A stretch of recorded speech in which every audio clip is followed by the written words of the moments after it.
Assalamu alaikum, урматтуу Профсоюз KG YouTube каналынын көрүүчүлөрү жана катталуучулары. Баарыңыздардын кушубак күнүңүздөр менен.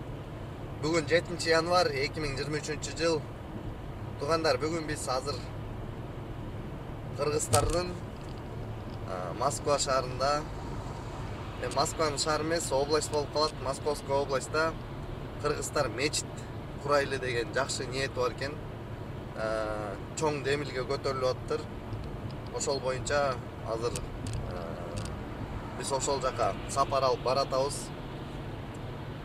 Кадырман көрүүчүлөр, туугандар, мен ишенем бул демилгени жакшы көтөрсөк, буюрса быйыл ошол биз ойлогон мечит курулуп жакшы деңгээлге жетип калат. Тарыхта биринчи жолу экен, Кыргыздардын бир дагы Россияда мечити жок экен. Ошондуктан баарыңыздардан дуа үмүт кылабыз. Буюрса Аллах таалам каалоосу менен ошо мечит курулуп калса баарыбызга пайдасы тиет деген жакшы ниетим бар. Жолдо кетип атабыз, буюрса азыр бир саатта жол жүрүп барып калабыз. Москвада 1 сааттык жол экен. Кетип атабыз туугандар. Андыктан биздин каналдан алыстабай, биз менен бирге болуп видеону башка группаларга, досторуңуздарга жиберип коюңуздар. Азыр кененирээк бул мечит тууралуу сиздерге толук айтып берүүгө аракет кылам.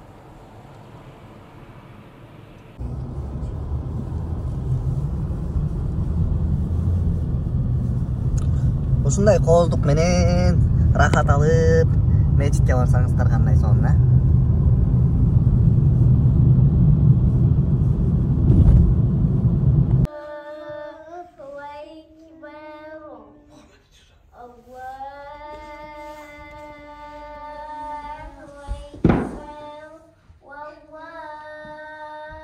Кадырман көрүүчүлөр, бир туугандарым, мынакей биз өзүңүздөр көрүп тургандай бул жерге мечит деген надписти коюп койгон экен. Навигаторда, Google'да дегеле бардык жакта высвечивать этет экен. Бул жакты бир көргүзүп коелу. Мына машиналар өтүп аткан М7 дорога бул жол менен Кыргызстанга кетет. Билет биздин водительдер жана да видеода айтып кеткен. Ошол жерден болгону мынакей бир 200 метрлик жерде жайгашкан Айбек байкенин үйүнө келдик. Бул жерде Айбек байкебиз 2013 жылдан бери ушул жерде жашап мечит куруптур. Ассаламу алейкум Айбек байке. Дагы бир жолу амандашып коелу. Кандайсыз, жакшысызбы? Алхамдулилlah, жакшы. Биз күндүн суугуна карабай келип калдык буюрса. Алла разы болсун. Алла таала разы болсун бүт барыздан. Алла тааланын өкүмү менен келсеңер. Мына ушул жерде биз Алла тааланын өкүмү менен, Алла тааланын кудурети менен ушул жерде мечит кылабыз. Өзү бул жерде менин үйүм болчу. Ушул жерде мечит жоктугунда ушул жерден разрешение кылып документтерин бүтүрүп, ушул жерде местный имам бар болчу. Ошо имам менен сүйлөшүп, муфтият менен сүйлөшүп, бүт бары менен кеңешип ушул жерге өзүмдүн үйүмүн мечит кылганбыз. Бун бүт бар элдер келип, Аллага шүкүр азыр көпчүлүгү билет. Бүт бар эле. Мындай жүрүп көрсөтөйүн. Жа кирип базы берели, о, бияқты көздөй. Мындайдан келгенде, мына менин үйүмө ход. Үйгө кирип кетебиз. Могул жагы мечитке жүрөбүз да, мындай отдельный ход мечитке. Алысырактан жалбыр. Бул жерден ушу үйгө кире турган ход, анан мындайдан мечитке кире турган ход да. Бул жагы менен азыр, Анан могул жерде эми жакында адамдар батпай атат азыр, жума күндөрү башкада. Эми ошуну чоңойтоюн деген үмүттөбүз, иншалла. Бүт бары менен кеңешип, өзүбүзчө кичине проект кылдык. Мына бурчтан, наркы дараткананын бурчуна чейин 17 метр. 17 метрге эми Алладан болуп акча топтолуп, акча болуп кала турган болсо, 18 метрге жылдырабыз. О жака узундугун ошондо 17 кылып, ширинасынын 8 метр кылабыз. Эгер болбой калса, хотя бы 5 метрге 17 метр кылабыз да. Ошондо экинчи этажга кошулуп туруп, сразу эле азыр могул жактан кирип аткан болсок, азыр мечитке. Азыр мындай келгенде эле сразу могул жерден чыга турган кылып, ушул жерге раздевалка, анан бут кийим жетишкен жерлерин көрсөтөлү деп атабыз. Азыр бизде бут кийим жетишкен жер өтө проблема да. Азыр силерге көрсөтөм. Өтө мындай кыйын абалда турат. Ошол жерден ход кылып, ошол жерден чыга турган кылып, экинчи этажга анан дараткананын үстү менен полный кошоюн деген үмүттөмүн да азыр. Жакшы. Дараткананын үстү менен кошуп, нар жакта менин сарайым бар, ошол сарайды жаңы дараткана кылып, мурской кылып туруп, ошол жакта. Кичине ал азыр бардакрак турат, ал жакчы. Бул жагы экен, бардак турат. Кийин аны эмне кылабыз? Анан могу дараткананы болсо Женский кылып туруп, Женский Ага. кылып. Анан ушул жерге Женский комнатада кылыш керек. Азыр аял кишилер дагы көпчүлүк сурап атат. Анан келип бизде кичине илим өтүп беребиз деген эжелерибиз болуп атат. Анан ошону өтүп берсин деп адамдар талап кылып атат өздөрү кичине сабак өтөлү, башка кылайлы дегенде. Ошондо биздикилер бүт бар эле мусулманмын деген мусулман бир туугандарыбыз бул жерде өздөрүн мындай чужой эсептебеш керек да. Ушул жерде биз бүт условияларын кылып беришибиз керек. Аялдарга дагы, эркектерге дагы бүт мекендештер ошол нерселер жасайбыз деген үмүттөбүз. Аллага шүкүр, мекендештер жардам берип атат. Мына жүрсөң, мына азыр көрсөтөйүн. Ичкерге кирип алып да кеңирээк айтып берели. Туугандар, мен бул жерди бир сыйра көрүп чыктым. Действительно, Айбек байкебиз жакшы нерсе кылып койгон экен. Бул жерди ажаткана кылып койтур. Мына дараткана, мына кабинкалар Аратканан менен. ичин бир сыйра көргүзөлү. Бул жерде ысык суу, мустак суу Москвадагыдай өкмөттүк эмес. Бул жакта котел коюлуп, полный отопление, ысык суу, мустак суу только частный Айбек байкенин акысынан кетет экен. Бирок жашнакай кылып ушул жерде Айбек байкебиз жакшы кылып коюптур. Кабинкалар мына. Акырында душевой кабинкабыз дагы бар биздикиче мында. Бул жакта да душевой кабинка бар экен, туугандар. Ошо ажатканада иштелет, нар жакта эмнелери суу иштеп. Жуунуп алганга да мүмкүнчүлүк бар экен да. Ажаткана жөнүндө көп тартпайлы коелу, ичине кирип, ичин могу жерде дагы bundan дагы артык проблема бар, ошол жөнүндө. Главный могу жерден чыгып кетебиз да. Могу жерден келебиз. Бисмилла. Эң бул азыркы бүгүнкү көйгөй туугандар. Бүгүнкү көтөрүлө турган маселе, ушул маселе, мына ушул коридор деп коебуз, бизде. Кире бериш, ушул кире бериш маселеси проблема болуп атат экен. Күндүн суугу. Мына жерге адамдар келип ушул жерге ботинкаларын чечет. Чечкенде бул жер суук да. Ботинканы тиякта намаз окуп чыккычен, жарым саат, 1 саат окуп чыккычен ботинкалар катылат. Жума күнү көп окулат, болсо 10 мүнөт, 15 мүнөт окулат. Эми ошол маалда адамдар чыкканда ботинкалары муздак болгондо адамдарга кыйын да. Азыркы суукта сразу ботинканы кийгенде суук өтүп анда мындай болушу мүмкүн да. Азыр чечилип турган бут кийим эмес, кийип турган бут кийим тоңуп кала турган погода болуп атат туугандар. Тем более бул жак область. Бул жакта андан да суугураак экен. Ичкериге кирели. Туугандар, бул жерди тартып көргүзүп атканыбыздын себеби ушул азыркы учурда мынабу коридорго действительно суук, мына бат менен жүргөндө дагы суук да, бут менен. Да, бут менен да. Чечтир келгичен уже буттар дагы тоңуп. Даже мына могу жерди камераны направлять этсеңиз, бери көздөй. Бери көздөй направлять. Муну карасаңыз, кар болуп тоңуп калган да. Мына кардычы. Туугандар, эми кыргыздардын болгону ошо Россия Федерациясында саналып эле биздин ушул бизге жакын ушул мечит бар экен. Эми келиңиздер, бир кол кабыш кылып, эгерде сиздердин араңыздарда строительдер бар болсоңуздар, бизди көрүп аткан болсоңуздар, келип ушул жерди оңдоп берүүгө бир кол салалы туугандар. Бул сиздердин өтүнүч, Алла ыраазычылыгы үчүн ушул жерди түзөп, оңдоп берип, Алланын ыраазычылыгын алалы. Ким мени бул видеону көрүп аткан болсо, мен менен байланышсаңыздар, чогуу келип көрүп кетүүгө мен даярмын. Андан кийинки маселелер боюнча айтып баштай берели. Бул жердин сразу эле муктаж болгон нерселеринен башталды окшойт, бирок бул жакта аябагандай пайдалуу нерселер бар экен туугандар. Эң жакшысы балдардын окуусун ушул жерде кылса болот экен. Кичинекей балдарды да окутат экен бул жерде. Көп мекендештер чалып сурайсыздар, туугандар, достор, кайргор дем салдырсак болот, нике кыйдырайын дедик эле, номерин берип койгулачы имамдардын, түнкү саат 2де чалгандар болуп калат. Эми Кудай кааласа, мынакей биздин акебиздин номерин калтырабыз. Ошо менен байланышып, керектелүүчү суроолоруңуздарды берип, вопросторуңуздарды чечсеңиздер болот. Жаш балдар дагы окутабыз. Ошо жерде илим өтүп, тарбия, сүрөлөр жаттыртабыз. Араб тилдерин, тамгаларды үйрөтөбүз иншалла. Ошо кеңирчилик келип, ким кандай эмне болсо, мен эми ойлоп аткам, ушул жерде көп эле өзүнүн бир туугандарды, жердештерибизди. Балдары кыйланып жүрөт да, ошо квартирада эле жашай берет, башка болот, анда оюн күлгү деле көрүп эшикке чыкпайт. Эшикке чыгат. Ошону могу жерге мен быйыл эмне кылайын деп атам да. Лагерь ачып туруп, балдар окутуп, ушул жерде биздин чоң парктар бар, жакшы эс алып турган жерлер бар, балдар лагерь кылып, конкурс кылып, ойнотуп, көрсөтүп бүт баарын жасасак болот да, ошо нерселерди кылсак болот. Бизге Алла Таала ушунчалык бизге возможность берди да, ошо нерселерди. балдарыбыз дагы илим алат, аң сезим өсөт. Өздөрү дагы ойноп, күлүп, эмне кылышат. Ошолордун арасында Курандарды дагы жактап, Курандардан түшүнүк болуп, ата-энеге болгон сый-урматтар бүт бар болот да иншалла.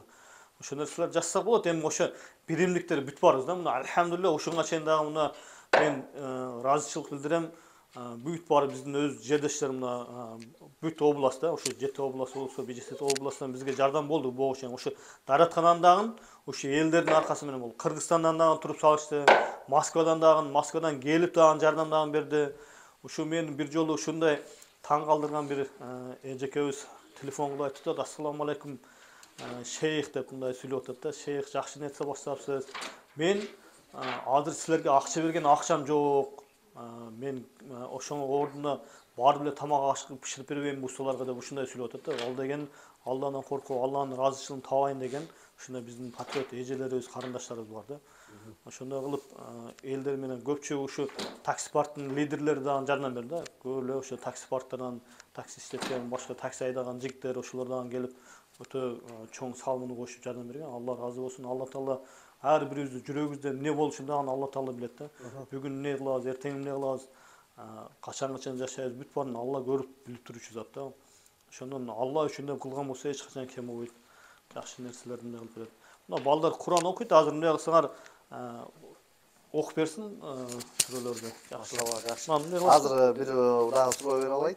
Бул жерде 2013-жылы көчүп келгенсиз. Анан кайсы жылдан баштап мечит маселеси көтөрүлүп курулуп калды? 2013-жылы мен ошо Москвадан келгем. 2013-жылы келип туруп ошо январь айында ошондой маалда келип туруп алгам да. 2013-жылы келип договор кылып ушул жерде таап эмне кылып туруп 2013-жылы март айында өзүм оформить этип алгам ушул жерде. Полный сатып, полный документацияны кылып.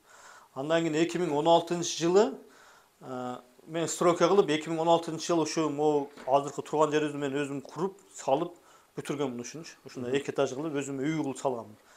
Андан кийин 2016-жылы декабрь айында бул жака көчүп өтүп, ошо азыркы силерге көрсөткөн жерде өзүмдүн эски 13-жылы сатып алган үйдү мен 2017-жылы февраль айында мечит кылгам да. Алланын өкүмү менен мен өзүм эмес, эми документациясын ушул жерде местный имам бар болчу, мечит чогуу эле.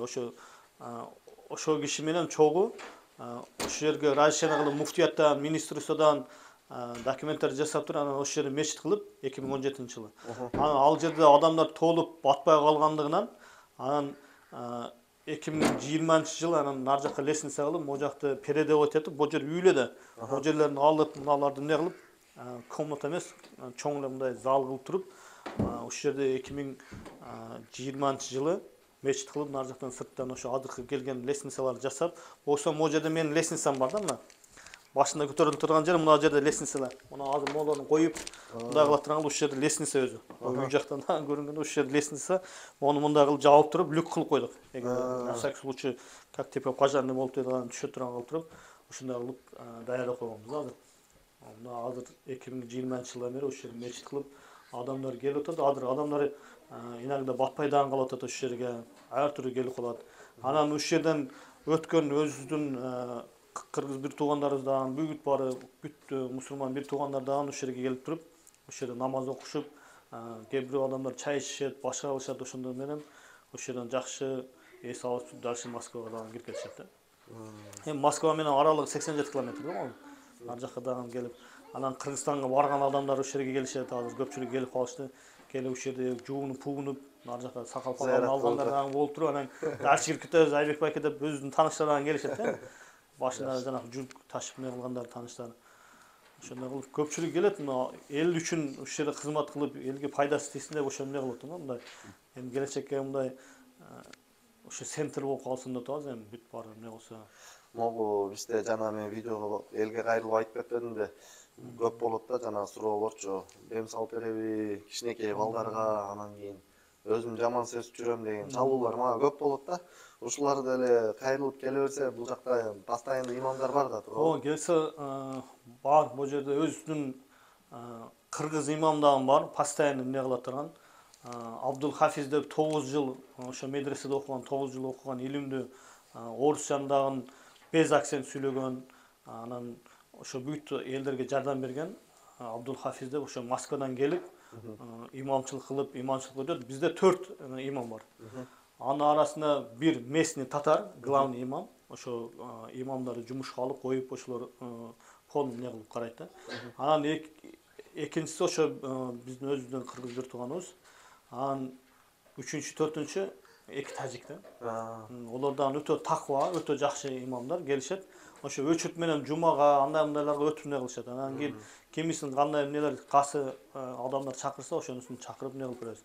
Анан өзүздүклөр үчүн каласын ошо Абдулхафизди чакырабыз келсин десе, бүт кандай адам ошунчалык эми илимдүү, күчтүү жигит. Ошон үчүн адамдарды көрүп туруп, адамдар менен байланыштырып, ал адамдарга кыйынчылыкта башка болгондагы мындай духун деле көтөрүп коет да. Адамдычы мындай кыйынчылык болсо, башка болсо, ошондой кылып сүйлөшсө болот. Мындай диний кемчиликтери болсо, башка болсо.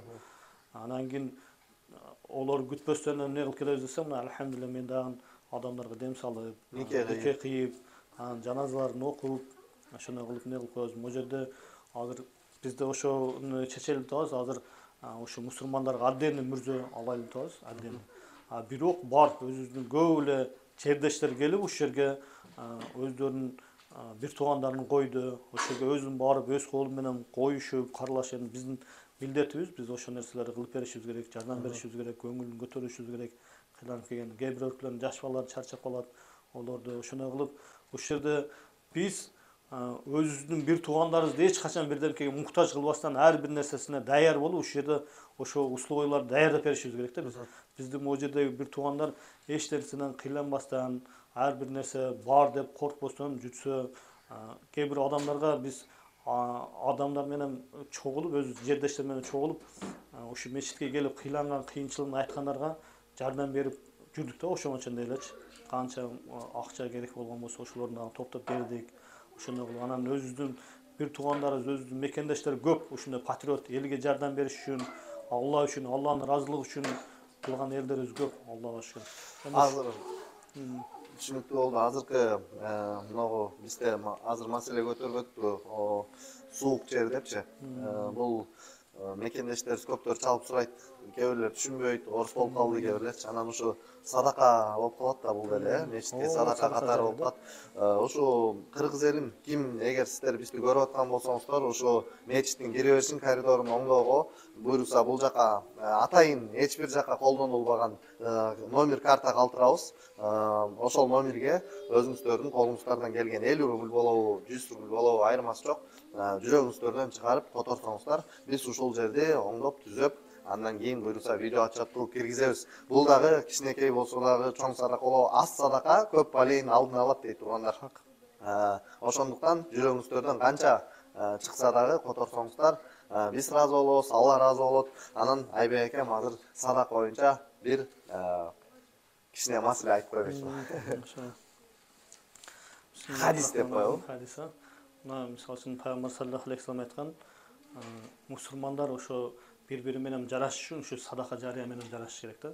Ошо канча садака берсе, Алла Таала ошо келип аткан канча бале, жаман кырсыктарды ошо садака менен жоюлуп кетет да, иншалла. Мисалы үчүн биз билбейбиз да бизге кандай кырсыктар келет.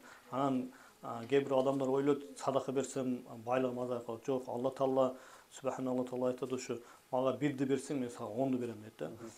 Бир күнү Али разияллаху анху үйүндө отурганда Фатима энебиз айтат да, Али мен анар жегим келди дейт да. Анар жегим келди дегенде үйдө болгону эле 1 дирхам болот. Анан Али разияллаху анху барып туруп Фатима энебизге ошо анар алып, бир анар алат даган, ошо бир анарды алып келип атканда бир колунда жок аял, 3 күнө бери тамак жеген жокмун. Ошо анарын бер, мен балам экөөбүз курсагыбыз ачтыктан жыгылып атабыз дегенде, анан Али разияллаху анху ойлойт, азыр бого берсем, Фатима энебиз боюнда болот да, жанагы аял кишилер башы эмне болуп туруп токсикоз болот дейби. Ошондой болду, эмне болгон болот, анар жегиси келген болот. Анан кийин жанагы анарды бир анарга карайт, бир тигилерге карайт. Анан кийин ошо анарды берсемби же бербесем деп туруп анан ойлойт даган, Алла үчүн, Алланын ыраазылыгы үчүн деп туруп, жанагы бир анарды берет да. Берип анан кийин үйүнө кетип атып дагы ойлоп, анан барат да айтат да, мен Алла үчүн бирди бердим, Алла мага 10ду берет депчи. Анан барганда ушу азыр эсимен чыгып атат, Abu Bakr razıyallahu anh olsa gerek. Abu Bakr razıyallahu anh bir özünün şagirdine 10 anardı beredi. 10 anardı bertirip, onu Ali'ye aparıp ber deydi. An bu jaktan Ali razıyallahu anh'a gelip, bu jaktan oşa Abu Bakr razıyallahu anh'ın şagirdi 10 anar alıp kelip, bir anardın özüne çöntögüne salıp koydu, jaşırıp. Andan keyin anарды alып kelip turup Ali razıyallahu anh'a anарды berip atkan aytadi, bu kança bu jerde anar degeni 9 anar deydi. Yok, men bunu albayım 9 anardı. Men Allah üçün berdi bergenmin, Allah 10'du beriş gerek maga deydi. Degen andan keyin aytadi, men tamaşalaşım o bir anарды salıp aldım dep tur, andan keyin bir anарды çıkarıp beredi, 10 anарды beredi. Görüyorsunuz? Subhanallah Taala biz kança Allah'a jakın bolsak, Allah Taala bizge onun dagı jakın bolat da. Biz Allah'a birdi bersek, Allah 10'du beredi. Biz Allah'a akırınla jürüp barsak, Allah bizge çurkap kelet da. Şonuň üçin Allah üçün kança kılsak dagı o hiç kaçan bizdin ahiretimiz üçün, büyük nerse üçün soğuk bolat. Andan keyin bizge gelgen büyük tuğanlarga, başka büyük gelgen kazalardan da, balelerden, jamanlıklardan Allah özü saktaydı da. Şuna hadisler var. Rahmat. Sizin oğlunuz bolsa gerek, Abdullah. Abdullah'tan bir Kur'an ayatlarından okuyaylı. Kanday deysiz? Geliniz, жүріңіз бияқа.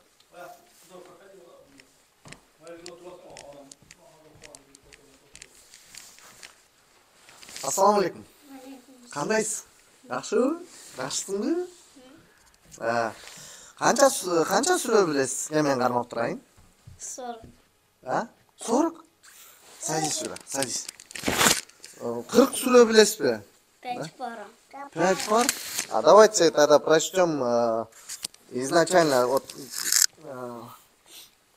где-то давайте 3 минуты. Можете? Баштай беріңіз, мен қармап тұрайын. Қайсы сүреден баштайбыз? Балат. А? Балат.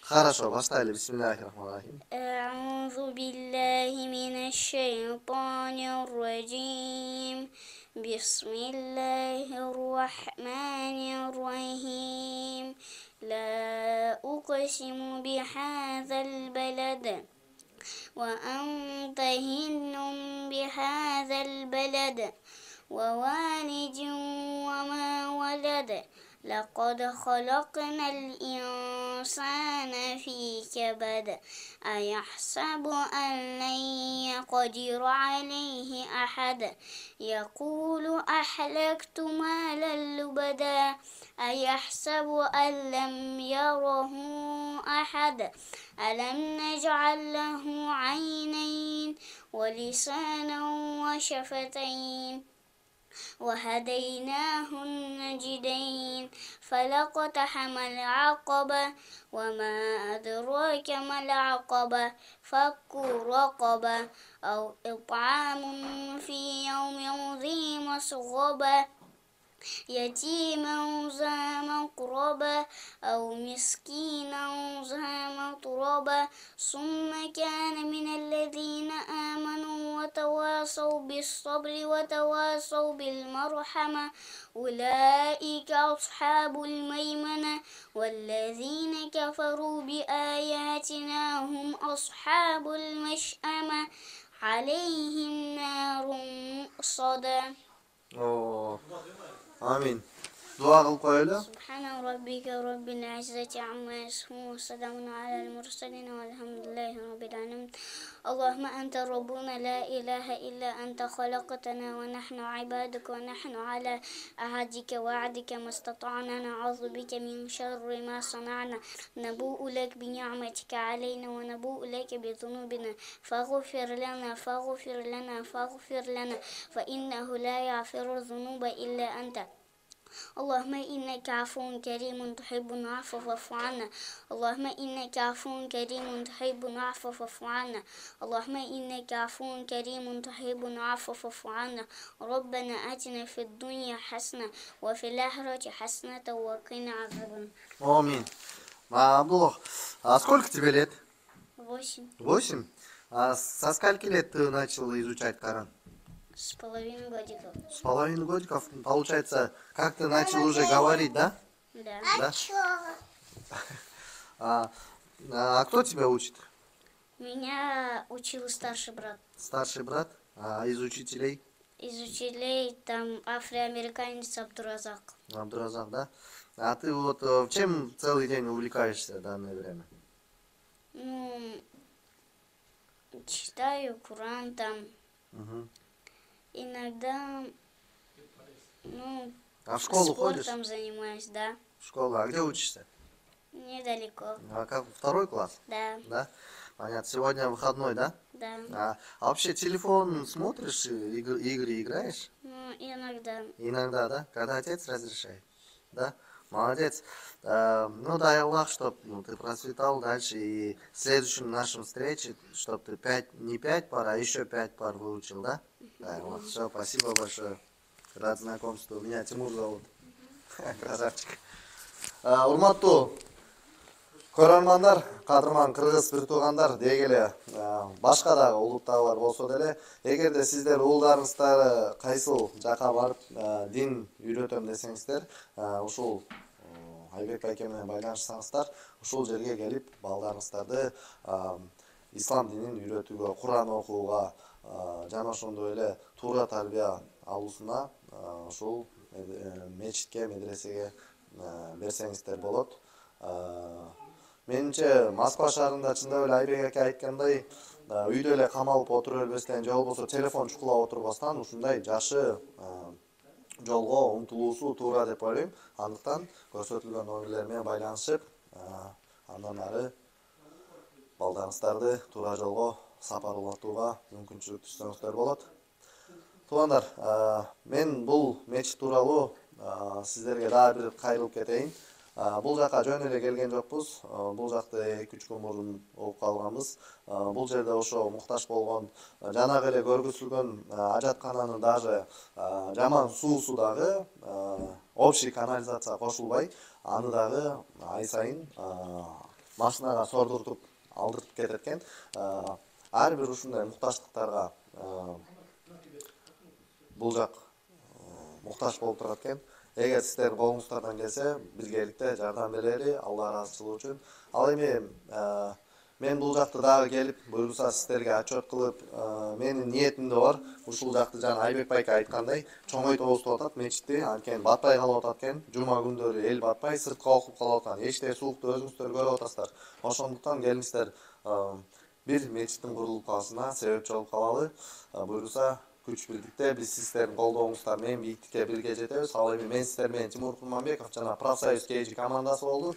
Кийинки видеодо көрүшкөнчө, амандашканча сак саламат болуңуздар. Ассаламу алейкум рахматуллахи ва баракатух. Туугандар, бул жерде атайын айымдар үчүн дагы атайын шторка бөлүп коюптур. Айымдар да келип бул жактан жума күндөрү же зыяратка келип калганда бул шторканы түшүрүп ылдый көздөй эркектерден өзүнчө бөлүп коет экен. Анан ал эми местныйлардан бор болуп калат дейт, келип аялдардан ичине кире турганда. Шахирзада айым деген эжеке ушундай кийим таштап кеттир. Кээ бир айымдар болуп, же болсо деги эле кыргыздардан деле келинчегиңерде үстүндө эч нерсе жок болуп калган болсо, келе бересиздер. Бул жерден алып колдонсоңуздар боло берет. Туугандар, ушинтип кичинекей кылып бөлүнбөсүн деп Айбек байкебиз мечитти чоңойтсок буюрса айымдарга өзүнчө бөлмө болот деген ишенимибиз чоң. Сиздердин колдооңуздар менен буюрса жаста дагы чоң кеңири видео кылып, стройка боюнча отдельный видео кылып тартабыз буюрса, ошондо айтып берем сиздерге.